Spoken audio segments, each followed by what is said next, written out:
The first time my brother-in-law told me I should be grateful for losing my leg, I was staring at the empty space where it used to be. "Hey," he said, smirking at the hospital bed like it was some kind of joke. "At least you got a free retirement out of it." I didn't say a word. Just sat there, 28 years old, fresh out of Afghanistan, listening to the heart monitor beep while the weight of his words pressed on my chest harder than any wound. Retirement.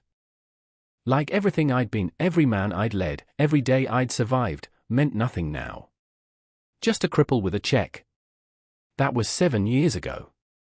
I'm 35 now. And I still wake up at 3 a.m. reaching for a rifle that isn't there. I still hit the deck when a car backfires. But you want to know what hurts worse than losing a limb? Watching your own family look at you like you're a piece of broken furniture they don't have the heart to throw away. My brother-in-law, Ethan Parker, never missed a chance to remind me how much better his life was. He owned 3 restaurants across Dallas, drove a new luxury car every Christmas, and bragged at every barbecue like he was auditioning for a commercial. Meanwhile, I was learning how to walk again without falling on my face. My therapist at the VA told me I needed purpose. Purpose. Like leading men through hell wasn't enough. But she wasn't wrong. I needed something to fight for again, something that made me feel like more than a busted-up soldier. So I started cooking. Sounds dumb, right?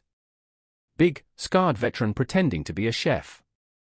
But when you've eaten nothing but MREs for 15 months, you learn to worship flavor.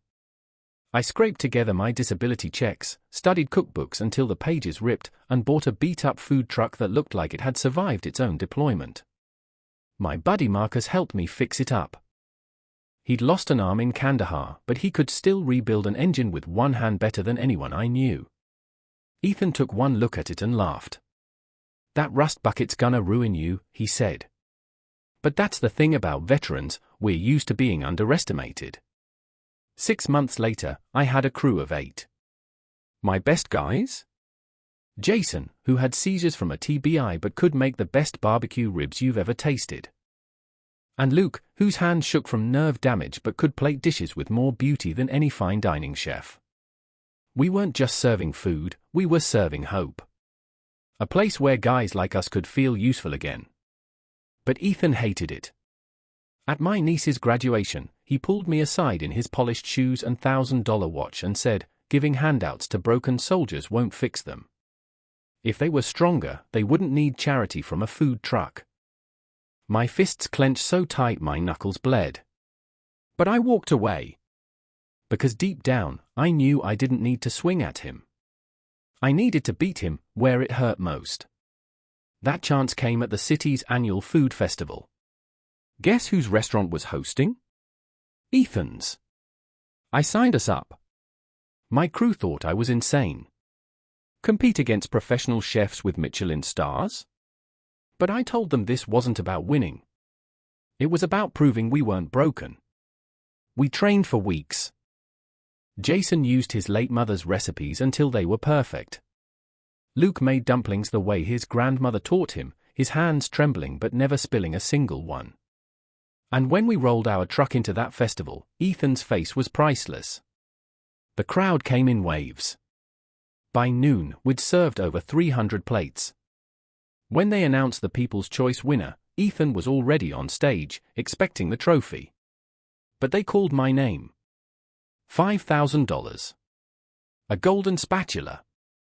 And the look on his face when he had to hand it to me, worth more than all of it. I took the MIC, stared straight at him, and said, "I want to thank Ethan Parker for inspiring us to work harder." When people tell you you're broken, you can either believe them or prove them wrong. He smiled for the cameras, but his eyes were murder. When he shook my hand, he whispered, "You just made the biggest mistake of your life." And at the time, I thought it was just a threat. I had no idea what was coming. Because the truth is, that wasn't the worst of it. Not even close. The week after we won, that festival felt like a dream. Lines wrapped around the block. People were driving in from outside Dallas just to try Jason's ribs or Luke's dumplings. For once, the guys were smiling, standing taller.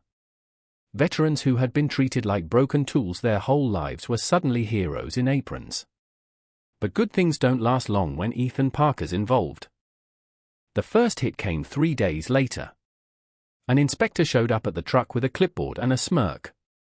"Random inspection," he said, even though I'd just passed one a month earlier. He flagged us for nonsense, grease trap too close to the fryer, napkins not stored properly. We paid the fines, kept serving. 2 days later? Another inspection. Then another. By the end of the week, our permits were lost in the system, our applications mysteriously delayed. And still, we kept pushing. Because that's what we'd been trained to do. You don't quit when the mission gets hard. But Ethan wasn't just trying to hurt me. He wanted to break the men standing beside me. One Friday afternoon, Marcus called. His voice was tight, panicked. "Get down here, now." When I pulled up, 2 cops were already chaining my truck to a tow rig. Jason sat on the curb, pale and trembling, mid-seizure. Luke had blood on his face from where he'd fallen trying to hold Jason steady. And standing there, signing the release papers like he owned the world, was Ethan. "You should thank me," he said, striding over in his $2,000 suit. "That truck was a health hazard. They're going to crush it later today. I swear, if I'd had my rifle, I don't know what I would have done." Instead, I pulled out my phone and hit record. "You're behind this." He smiled. "Prove it." Behind him, I spotted something that made my stomach drop. A kid sitting in Ethan's Mercedes, counting a stack of bills. Marcus. The same Marcus I'd fired months ago for showing up hammered during the lunch rush.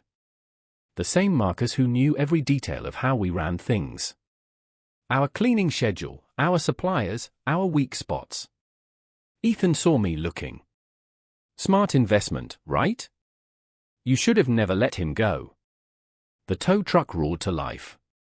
My truck, our truck, lifted off the ground like it weighed nothing. 5 years of savings. 6 months of sweat. Gone. Jason vomited on the sidewalk, still shaking from the seizure. Luke tried to clean him up with trembling hands, his paper towel stained red from his own bloody nose. Ethan checked his Rolex. "Here's the deal. The health department's about to find some very serious violations in your operation. You'll lose your permits, your equipment, everything." Unless, he let it hang there, savoring the silence. "Unless what?" I asked, my voice raw. "You stand in front of the city, admit your food was unsafe, and apologize. Publicly. Tell everyone you endangered them. I'll make it all disappear." I laughed, but it wasn't from humor. "You're insane." "No," he said, his teeth flashing. "I'm just better than you." He walked back to his car, where Marcus slouched lower in the passenger seat. The golden spatula, our trophy, glinted in the back window. He'd stolen that too. As they drove off, Jason groaned on the curb, Luke's hands trembling worse than ever. And for the first time in years, I thought maybe Ethan was right. Maybe we were too broken to build anything good. The next 3 weeks were hell. The health department launched a full investigation. New accusations rolled in every day. Improper temperature control. Expired licenses. Contaminated surfaces. Lies, all of it, but proving that takes money. And money was the one thing I didn't have. I sold my backup prosthetic, the one that didn't tear my skin raw after 8 hours. I sold my pickup. I sold everything except my pride. And Ethan knew that was next. Marcus crashed on my couch for a while, but by week 2 he lost his apartment. Couldn't make rent without food truck money. He never complained, just kept showing up every morning to help me sort through paperwork, trying to find a way to fight back. Luke went back to his grandmother's house. I could see the shame eating him alive. He'd been helping her with money from the truck, and now he was a burden again. His hands shook worse every day. Jason was the worst. His seizures tripled. Stress was eating him alive, and the VA doctors just upped his meds and sent him home. His mom would have cried herself dry if she was still alive. And every night, Ethan texted me. "Time's running out. Just say the word and this all goes away." One night, while my men slept on my floor, I sat alone in the dark with the golden spatula in my lap. I'd broken into Ethan's restaurant and stolen it back. Stupid, I know. But I needed something to hold on to. "You're gonna take his deal," Marcus said when he found me there. I shook my head. "I can't." "It's not about pride," he told me, his voice low. "It's about them winning again. First the war, now this. They already won once. You're really gonna let him win again?" I stared at that spatula, shining in the dim light, and thought about every man who had followed me through hell and back. Thought about all the meals we'd served, all the dignity we'd tried to rebuild. The next morning, Ethan called. His voice smug, dripping with victory. "Time's up," he said. "What's it gonna be?" And I realized something. He'd orchestrated this perfectly. He'd made me watch my brothers suffer. Turned my own need to protect them into a weapon against me. The same instincts that kept my squad alive overseas were now the very thing destroying me here at home. "I need to see the paperwork first," I told him. He chuckled. "Smart man. My office. 1 hour." I hung up, looked at my men, broken and battered, and thought the same thing I'd thought 100 times in combat. We don't leave anyone behind. And if that meant walking into Ethan's office to sign my dignity away, then that's what I'd do. But deep down, I knew this wasn't over. Not by a long shot. Ethan's office smelled like leather and smugness. The papers were already laid out when I walked in, like he'd been waiting weeks for this exact moment. One sheet was a statement of apology, written in neat legal language. All I had to do was sign, admit that our food truck endangered the public, and confess we were unfit to serve Dallas. I stared at it. Signing meant I'd be lying, selling out my men. But refusing meant Jason Caesars would bankrupt him, Marcus would end up sleeping under a bridge, and Luke would spiral even deeper.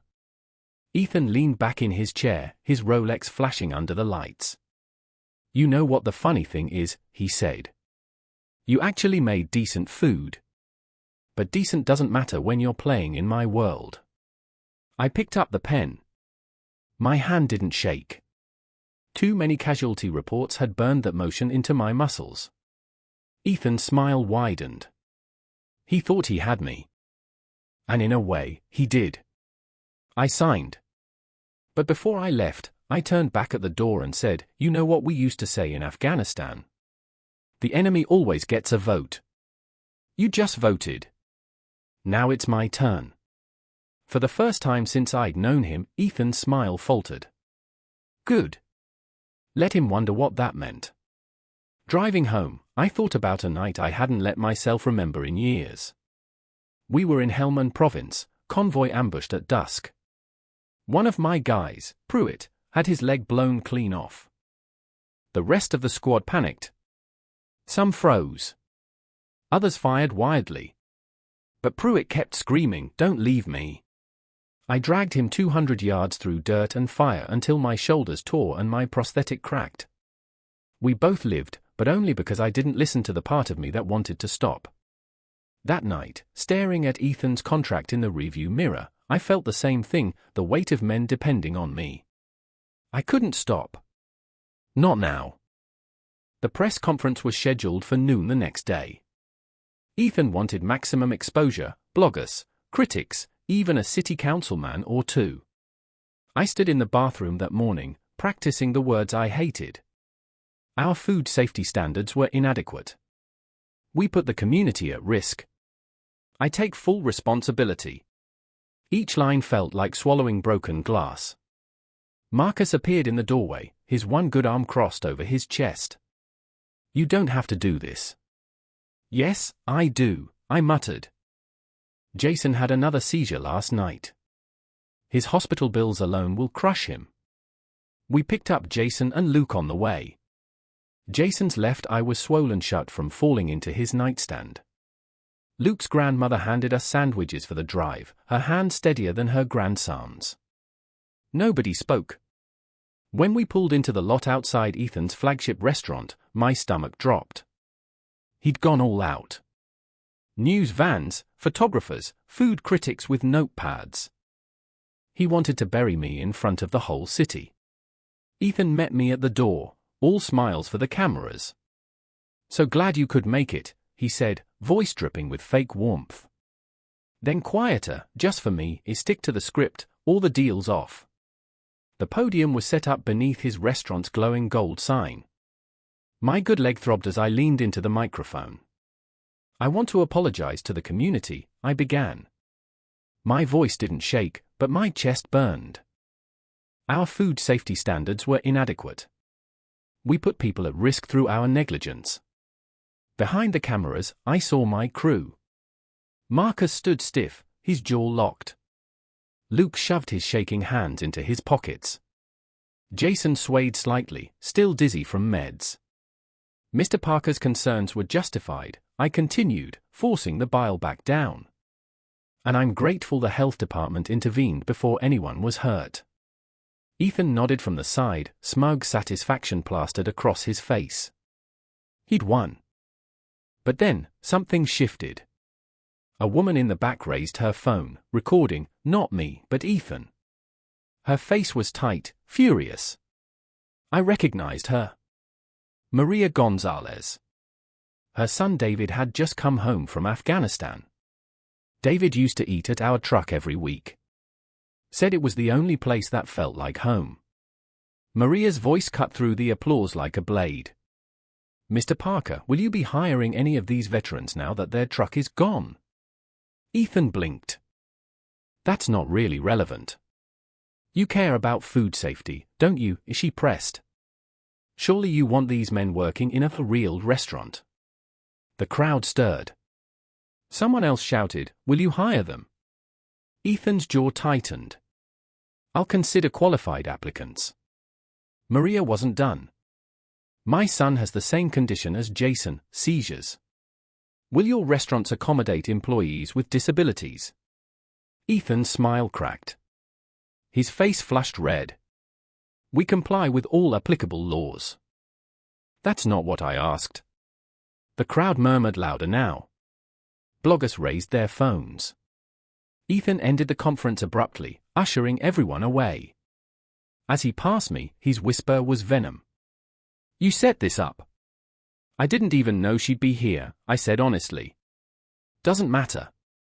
The deal's off. Stay away from my restaurants, or you'll regret it." That night, we sat in silence at my apartment, Maria's questions replaying in my head. Jason picked at his sandwich. Luke's hands shook too badly to even eat. Marcus stared at the floor. Finally, Marcus broke the silence.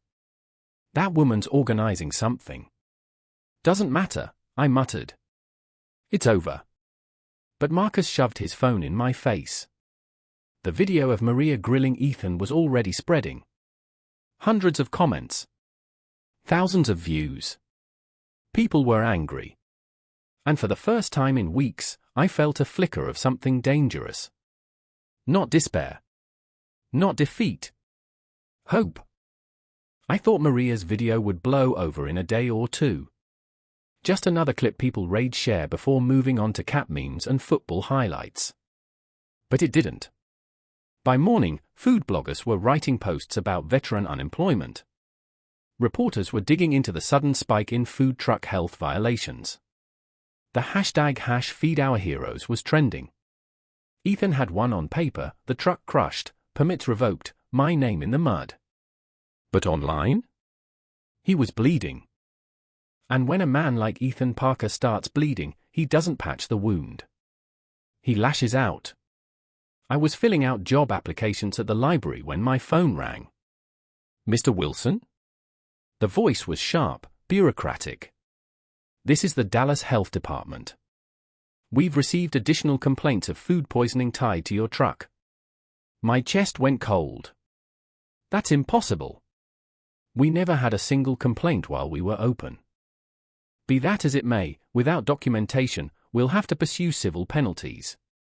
All our paperwork was in the truck, I said. The truck you impounded and destroyed. A pause. Then the line went dead. Another hit. Another battle I couldn't fight. That night, Marcus stormed into my apartment, his good arm shaking with rage. He can't do this. We already gave him what he wanted. You signed his damn paper. Men like Ethan don't stop, I said quietly. They take until there's nothing left.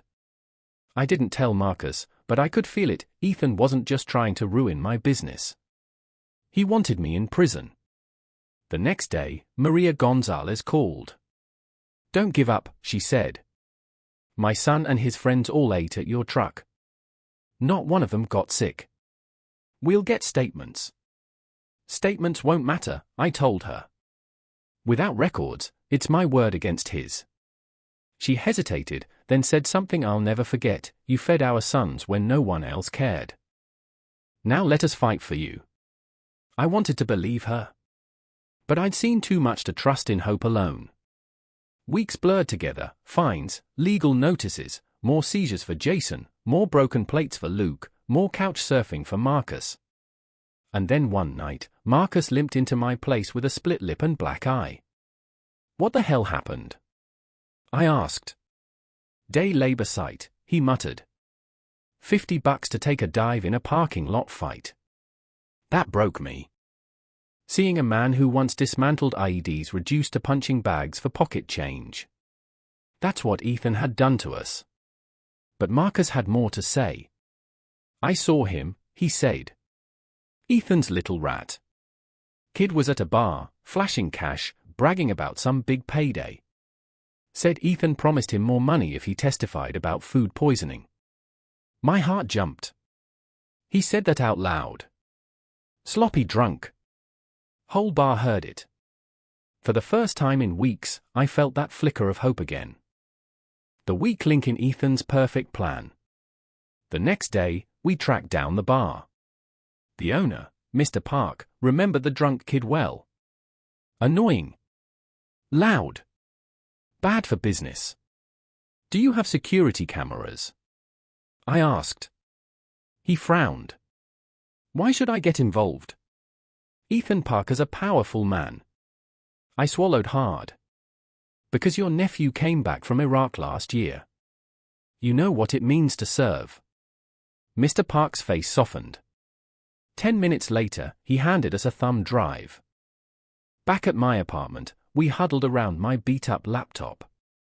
The footage was grainy, the audio worse. But there it was, Ethan snitch, slurring his words. Parker's a genius, he laughed. Paid me $5,000 just to say I saw rats in their truck.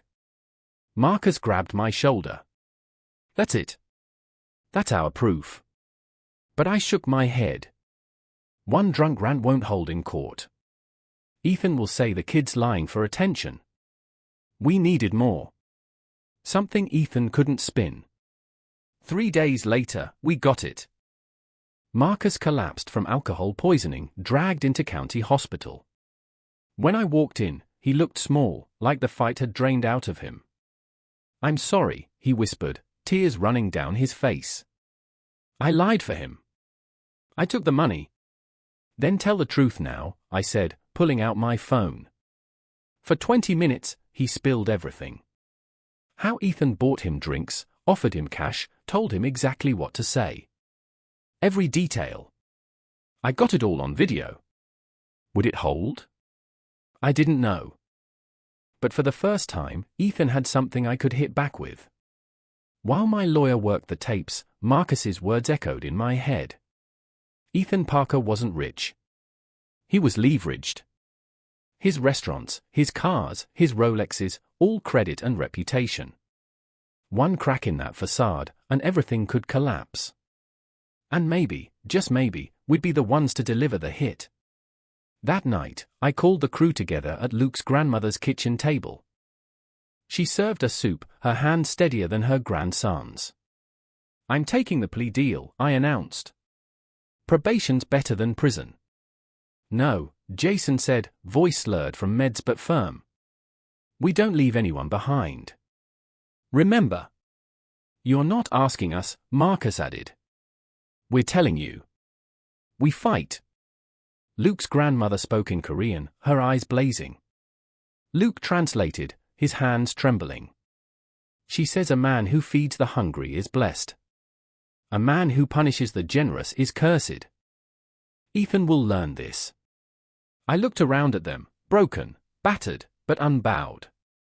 And I realized something. We weren't done fighting. We were just changing tactics. The district attorney watched Marcus's hospital confession twice before speaking. This is strong, she said. But Parker's got money. Lawyers will shred a drunk veteran's testimony unless we back it up with more. So we dug. We tracked down the bartender who'd served Ethan and Marcus that night. Got security footage of them drinking together. Found Marcus's bank records, 2 cash deposits, both for $5,000. Then Marcus's phone buzzed. A text from Ethan, another $5,000 if you testify about food poisoning in court. That was the nail. And yet, it still didn't feel enough. Ethan always found a way to slither out. Always had another lawyer, another inspector, another pawn. But pride is a weakness. And Ethan's pride was about to kill him. It happened through his own assistant. Her name was Nicole, mid-20s, all sharp suits and careful smiles. She'd been there at the bar that night, half hidden in the corner. Turns out, she'd taken photos of Ethan sliding an envelope across the table to Marcus. Thought it was funny, something to tease him about later. Carlos's girlfriend knew Nicole from yoga. After hours of convincing, Nicole handed over the photos, on one condition, her name stayed out of it. The pictures were gold. Ethan Parker, Mr. Respectable restaurateur, caught red-handed paying off a witness. My lawyer bundled everything together, Marcus's video, the bar footage, the bank records, Nicole's photos. The DA didn't hesitate. Ethan was arrested for witness tampering and fraud. The image of him being walked out of his flagship restaurant in handcuffs hit every local channel. His empire fell overnight. Suppliers cut him off. The health department re-evaluated all his restaurants. By the end of the week, the doors were padlocked. The man who once sneered at us as broken soldiers was suddenly the most broken of all. You'd think victory would taste sweet. But when I walked back into my empty apartment that night, it felt hollow. Jason was in the hospital again, seizures eating his life away. Marcus was sober but shaken, couch surfing wherever he could. Luke's hands were too unsteady to work a grill anymore. We'd won the war against Ethan Parker. But the battles inside our bodies? Those kept raging. I sat staring at our golden spatula, the one I'd stolen back from Ethan's office, and wondered if that was all this fight had been for, a cheap trophy and the satisfaction of watching him fall. That's when she knocked on my door. Her name was Margaret Chen. Former Air Force pilot. Now a venture capitalist. She didn't waste time. I've been following your story, she said, sliding a folder onto my table. I want to invest. I laughed bitterly. In what? Our truck's gone. My guys are broken. Not charity, she said sharply. Business. A fleet of food trucks. All veteran-run. Full benefits, healthcare, mental health support. Think bigger. I opened the folder. A real business plan. Numbers, investors, projections. For the first time in months, I felt something shift. Not just hope. Vision. When I showed the folder to Jason in the hospital, his eyes lit up through the haze of meds. Luke cried. Marcus just whispered, "We're doing this." 6 months later, we launched Liberty Bites, 3 trucks, each run by veterans. I ran one. Marcus ran another. And the third? A new guy, Nick Alvarez, who'd lost both legs in Syria but could work a flat-top grill like magic. Jason came back part-time when his seizures stabilized, teaching new cooks his mom's recipes. Luke became our social media wizard, his trembling hand steady enough on a keyboard. Opening day, the line stretched around the block. Not because we were a sob story. Because we made damn good food. Customers who used to dine at Ethan's restaurant showed up in droves. His old suppliers gave us discounts just for being the opposite of him. And for the first time since I came home from Afghanistan, I felt something close to peace. Not because we'd destroyed Ethan Parker, but because we'd built something bigger than him. Ethan? He got 18 months in minimum security. Word is, they put him to work in the prison kitchen. Poetic justice, I guess. When he got out, his name was Mud. His restaurants turned into chain gyms, then pharmacies, then sat empty. He vanished into the background, a footnote in Dallas's food scene. The golden spatula still sits in my office. Not as a trophy, but as a reminder that men like Ethan can burn your world down. But if you hold the line, if you fight smarter, if you refuse to leave your brothers behind, you can build something stronger in the ashes. Because he was wrong about us.